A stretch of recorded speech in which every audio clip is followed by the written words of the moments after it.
Welcome to the Midlife Men podcast with me, Philip Briscoe.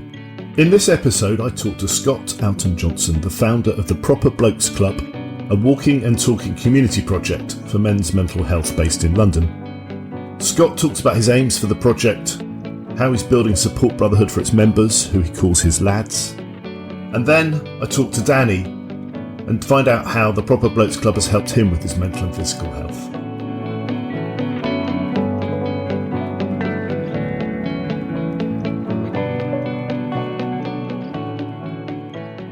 Welcome to the Midlife Men podcast, Scott. Can you start by telling me about the Proper Blokes Club and why you set it up? Yeah, so basically what the club is, it's a peer-to-peer support group for men to encourage them to talk and to improve their well-being and try and break down that stigma of men talking about how they really feel on men's mental health. It's just to get men talking about what really matters and trying to put a dent in those shocking figures that 75% of men of the suicide rate are taking their own life, and 75% of those who are doing it are men. So it's definitely something we need to do more as a sort of a nation, I guess. But I guess we're just doing our own little bit down here in London. But there's some other good projects around the country that are trying to do the same. So just getting a conversation started and making sure that men are in a safe space to open up and talk. How many men do you think you've got who take part in your different walks? I think the last time we looked, so we do a sort of weekly check, and I think we've got around 200, just over 200 lads within our WhatsApp groups we have for the areas that we function in.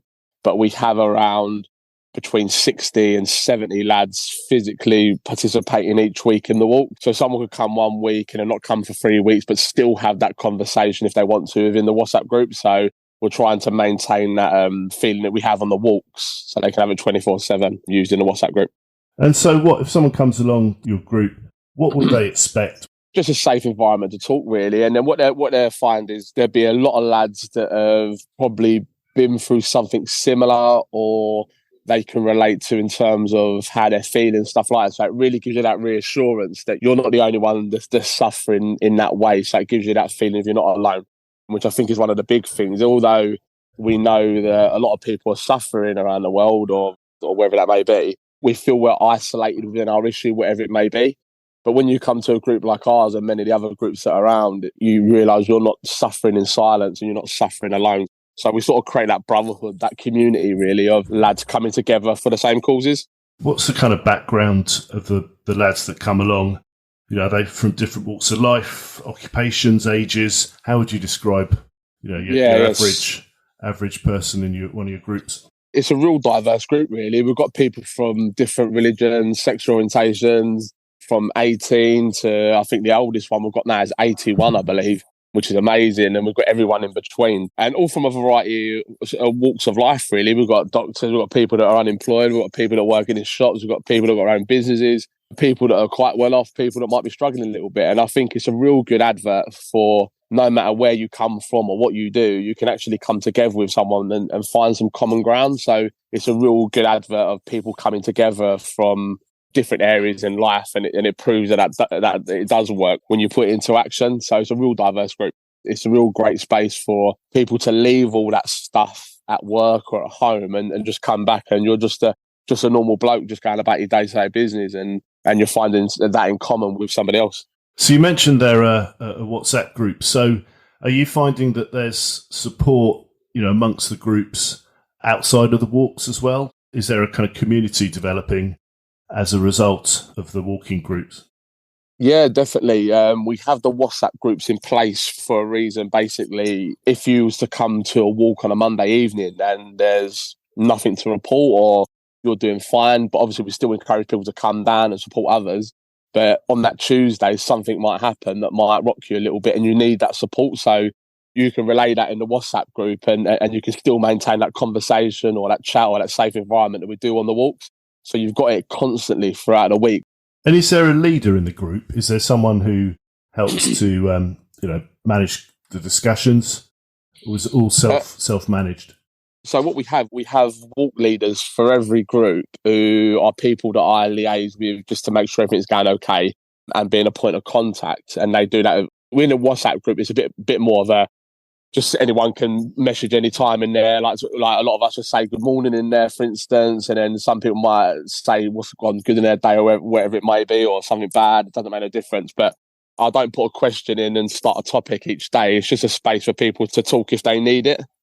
In terms, obviously, as I said, the walk leaders, they are like my point of contacts down at the walk. So if anyone new is coming along, I can give them the name of the person that's come in, but then I can also give the person their contact details of running late, or because when they come up to a group of lads, it might be a bit nerve-wracking saying, oh, is this the walking club? Like, at least they've got a name to say, oh, is John down here tonight? And then John will know that he's coming. Do you know what I mean? So there's a bit of that familiarity at the very, very beginning to try and make it a bit more of an easy transition in coming.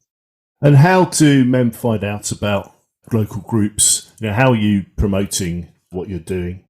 So what we've been doing up to date is relying heavily on people retweeting, sharing, popping on their stories on social media and stuff like that, and obviously word of mouth. We've not long ago become official, so now we're a community interest company, which allows us to apply for funding and stuff like that. So we're slowly but surely getting actual budget for marketing, so we'll be able to go to events, we'll be able to find more creative ways to spread the word about what we're doing. But at the moment, currently, it's word of mouth and basically some flyers we've got up and stuff like that, and heavy social media presence and stuff like that. So that's how we get the word out there at the moment. How did you come up with the name, Scott? It's just something, just a play with words, really. Like, I thought it'd be a good conversation starter, which it is. There's always someone, what's a proper bloke? And people got a misconception of what a bloke is sometimes as well. So it's good to have a chat with them about it and try and change their conception of what it actually is. It really just started with a fun play with words, really, and yeah, it's a good conversation starter at least. So, do you think times are changing? Do you think traditionally a lot of men wouldn't talk about their feelings or problems because it might be perceived to be a sign of weakness? Do you think that's changing now? And if it is, how are men, especially men who are older, in the middle age, how are they adapting to that? Do you think? Yeah, I think there's definitely a change in the tide of the conversations happening now.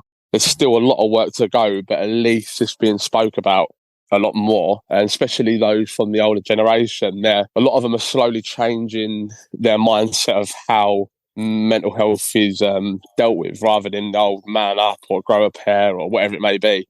I think actually a lot of those guys are probably coming out now and having conversations. Like I said, the age range from what we're having, I think majority of them are between sort of 30 and 50, but we have some older ones, which I've had some great conversations with, and it might have been the first ever time that they've had a conversation about how they're feeling, because that's how they're just wired. But it's definitely changing. I think the next generation that comes through, it won't be as much of a problem, but I think it's something that's always going to be there, like a lot of things. But I think if we can make positive inroads to change it, it's going to get better through time and through generations. But it's definitely getting better than it was previously.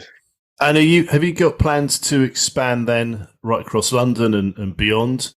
Right now, where do you offer your walking groups, and where are you planning to open up some new ones?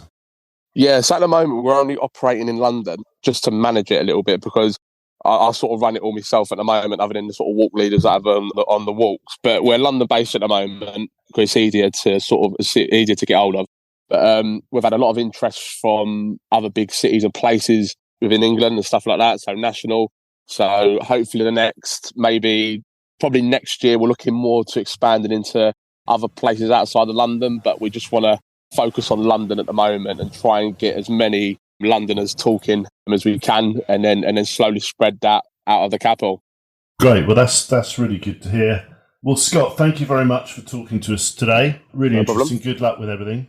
What I would urge is just for some people that whoever's listening to it, just never feel that you're alone. Like, there's so many good organisations out there that can support and help you.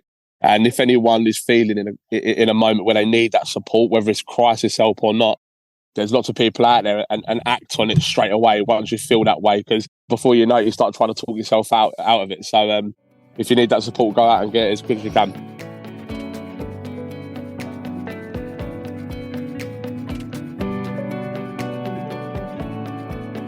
I'm very pleased to be joined now by Danny.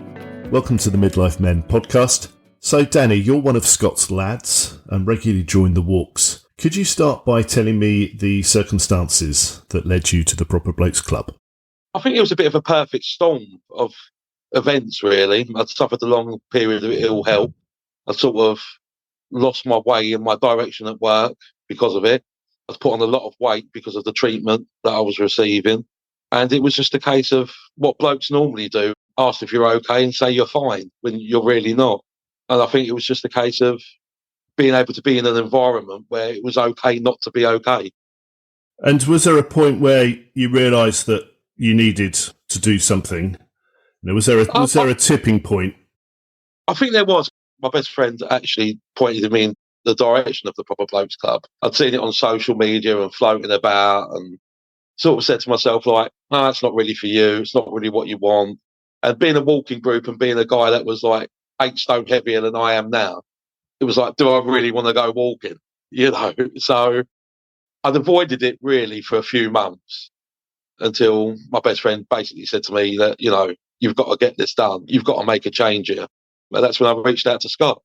And did you look for any other help?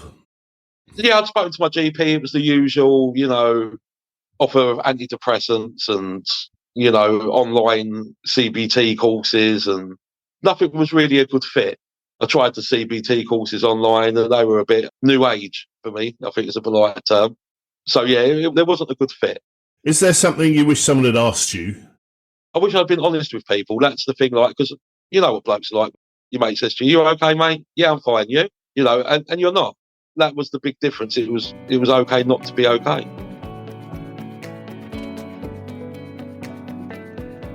So tell me about your first experience going along to one of the walks. Yeah, so the first experience was just a one-to-one with Scott around the local area. I suppose we decided we'd walk for half an hour or so, and that turned into at least 2 hours. Just chatting, just telling each other our stories, and basically just being open with each other. And it seemed easier because Scott wasn't a friend. He wasn't a family member. It was easier just to let go, I think. And how did you feel after that first walk? Did you feel like you'd made the right decision? Absolutely, yeah. I felt like a weight had been lifted off me. I felt like being honest with the first person, I was able to be honest with other people.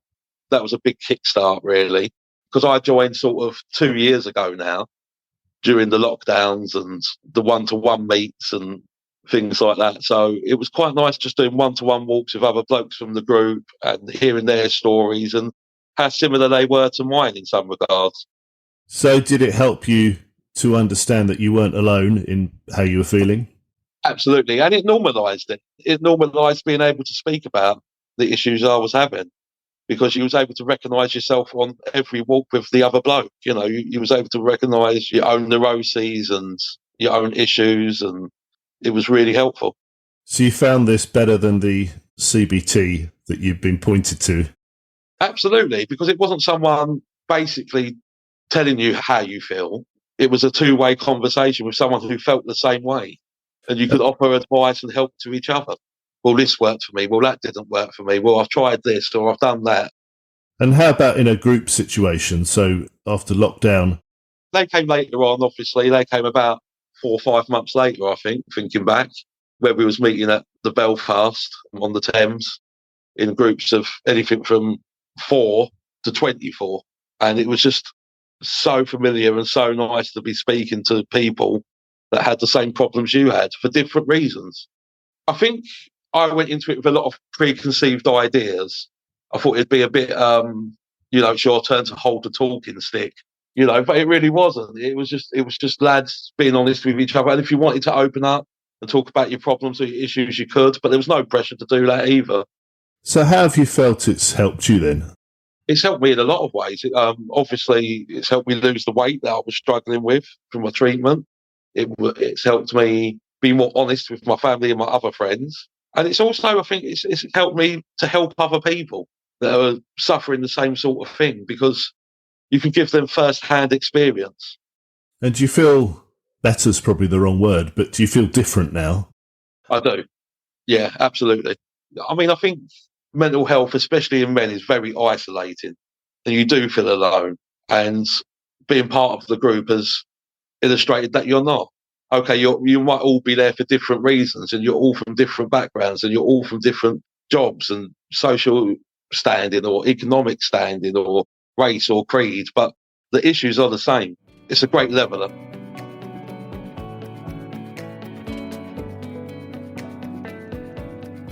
What advice would you give to anyone who was feeling similar to you were feeling? I think the first thing I would advise is to reach out to someone. It doesn't matter who it is what I found. Doesn't have to be your GP, doesn't have to be your best friend. It could just be someone, that you trust, really, that you can be confidential with.